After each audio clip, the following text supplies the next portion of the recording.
Përshëndetje të gjithëve. Sot do ndaj me ju një recetë që të çon direkt në kujtimet e fëmijërisë. Është zog fshati me hudhra dhe salcë. Receta tradicionale kanë shumë pak përbërës, por të kënaqin me shijen e tyre. Unë në fillim kam vendosur zogun të ziej shumë pak, vetëm për 10 minuta.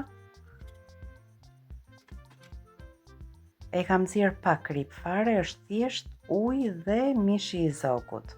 Pasi mishi ka zier, ka lëshuar edhe lëngun e mishit.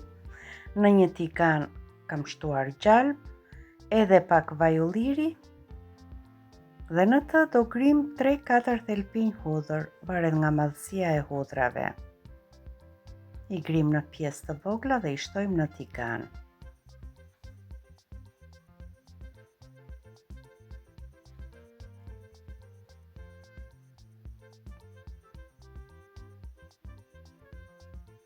Recetat tradicionale përgatiten shumë thjesht dhe nuk të marrin kohë në kuzhinë fare. Do t'i lëm hudrat në zjarr derisa të ndihet aroma e hudrave, jo më shumë.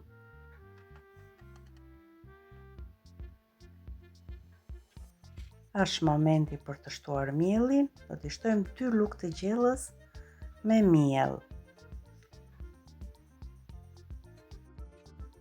Mielli nuk do ta skuqim fort, por thjesht do t'i largojmë atë aromën e miellit, sa të zverdhet pak.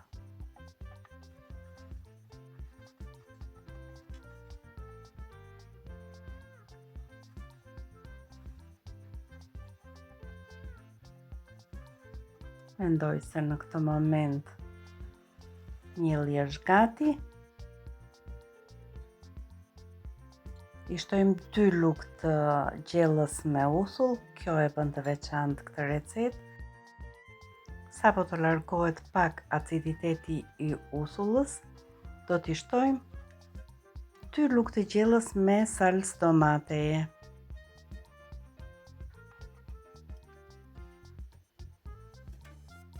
I bashkojmë të gjitha bashk.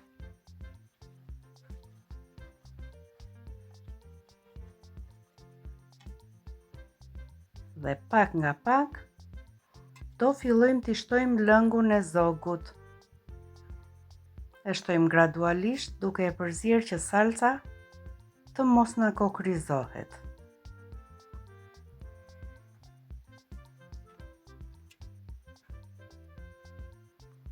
Vazhdojmë të shtojmë lëngun duke e përzier. Do krijohet një krem i lehtë.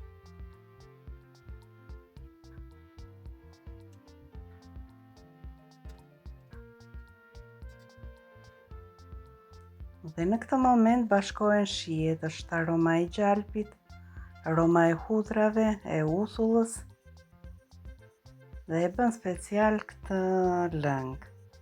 E rregulloj me krip, pak piper të zi, unë do ta bëj pak pikante, duke i shtuar disa fara speci djegës.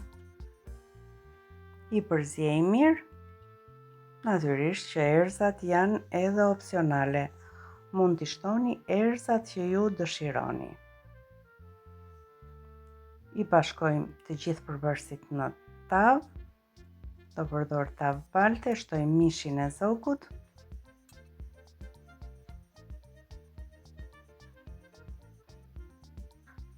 Me lugë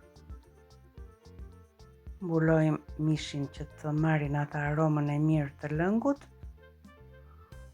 Dhe më pas shtojmë të gjithë lëngun në tavë. I shtojmë edhe pak vaj ulliri sipër dhe direkt në furrë derisa të jetë gati. Pjekja gjithmonë varet edhe nga furra juaj. Kur ta shikoni që të ketë marrë këtë ngjyrë, atëherë keni gati. Ku ndërmon aromë shumë e mirë. Ky gatim nuk është vetëm një pjatë, por është një kujtim i ngrohtë në tryezën tonë. Faleminderit që qëndruat me mua, me dashuri nga kuzhina ime për ju.